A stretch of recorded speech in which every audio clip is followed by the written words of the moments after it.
Hi friends, welcome back to my channel hello SR kitchen. ఈరోజు మన recipe వచ్చేసి chicken liver curry.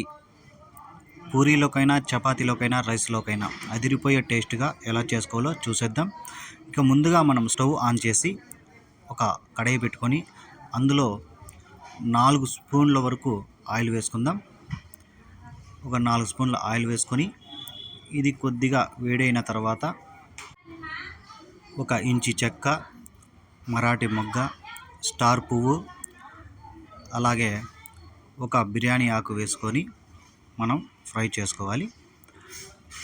ఒక 10 సెకండ్లు వీటిని ఫ్రై అయినాక సన్నగా తరిగి పెట్టుకున్న ఒక ఉల్లిపాయని ఇందులో వేసుకోవాలి. ఇందులో వేసుకొని మీడియం ఫ్లేమ్లో వీటిని ఫ్రై చేసుకోవాలి. ఒక లైట్గా గోల్డెన్ కలర్ వచ్చేంత వరకు ఈ ఉల్లిపాయని బాగా ఫ్రై చేసుకుందాం. తర్వాత ఒక 4-5 పచ్చిమిర్చిని ఇలా నిలువుగా కట్ చేసుకొని వేసుకోవాలి. వీటిని 1 నిమిషం పాటు బాగా ఫ్రై చేసుకున్న తర్వాత ఒక స్పూను జీలకర్ర వేసుకొని ఫ్రై చేసుకుందాం. ఇవన్నీ మీడియం ఫ్లేమ్లోనే మనం ఫ్రై చేసుకోవాలి. తర్వాత ఒక స్పూను అల్లం వెల్లుల్లి పేస్ట్ వేసుకొని ఈ అల్లం వెల్లుల్లి పేస్ట్లో పచ్చి వాసన పోయేంత వరకు ఫ్రై చేసుకుందాం. మనకి ఇది ఫ్రై అవుతూ ఉంటే మంచి స్మెల్ని ఇస్తుంది.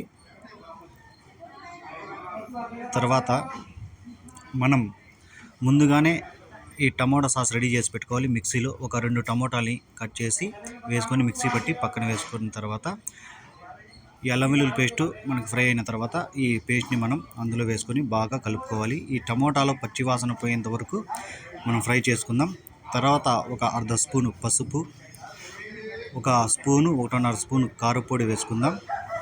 మీకు స్పైసీగా కావాలంటే కొంచెం ఎక్కువే వేసుకోండి. తర్వాత ఒక 1/2 స్పూన్ అంత ధనియాల పొడి, రుచికి సరిపోయేంత ఉప్పు మొత్తం వేసుకొని కలుపుకోవాలి. ఇలా కలుపుకున్న తర్వాత 1 నిమిషం తర్వాత ఒక 2 స్పూన్ల గడ్డ పెరుగుని వేసుకుందాం. ఈ గడ్డ పెరుగు ఏమి ఎక్కువ అయిన అవసరం లేదు, ఒక 2 స్పూన్లు వేసుకుంటే సరిపోతుంది. ఈ పెరుగు వేసి మొత్తం ఒకసారి బాగా కలుపుకోవాలి. ఇలా కలుపుకున్న తర్వాత మనం శుభ్రంగా కడిగి పెట్టుకున్న లివర్ని అయితే ఇందులో వేసుకుందాం. ఈ లివర్ వచ్చి నేను 750 గ్రాముల లివర్ అయితే తీసుకున్నాను. ఈ లివర్ని మొత్తం బాగా మసాలాలు పట్టేంత వరకు బాగా కలుపుకోవాలి. ప్రతి ముక్కకి మసాలా పట్టేలాగా స్మూత్గా అయినా కలుపుకుందాం. ఇలా బాగా కలుపుకున్న తర్వాత 1 నిమిషం పాటు వీటిని కొంచెం ఫ్రై చేసుకున్న తర్వాత మనకి గ్రేవీ కావాలి కాబట్టి మనమైతే నేను 1 గ్లాస్ అయితే వాటర్ వేసుకున్నాను. మీరు 1.5 గ్లాస్ వాటర్ అయినా వేసుకుందాం. ఎందుకంటే ఇదంతా ఉడికిన తర్వాత నీళ్ళన్నీ కొంచెంగా ఇమిరిపోతాయి కాబట్టి మనం వాటర్ కొంచెం ఎక్కువగానే వేసుకుందాం, పర్లేదు. ఇలా బాగా వాటర్ వేసి కలిపి ఒకసారి మూత పెట్టేద్దాం. ఒక 5 నిమిషాలు వీటిని మీడియం ఫ్లేమ్లోనే ఉడికించుకుందాం. ఇలా బాగా ఉడికిన తర్వాత 5 నిమిషాల తర్వాత 1-1.5 స్పూను గరం మసాలా వేసుకొని మొత్తం ఒకసారి బాగా కలుపుకుందాం. కొంచెం కొత్తిమీర కట్ చేసుకొని వేసుకుందాం. ఇలా బాగా కలుపుకొని కొత్తిమీరనంతా కుక్ చేసుకుందాం.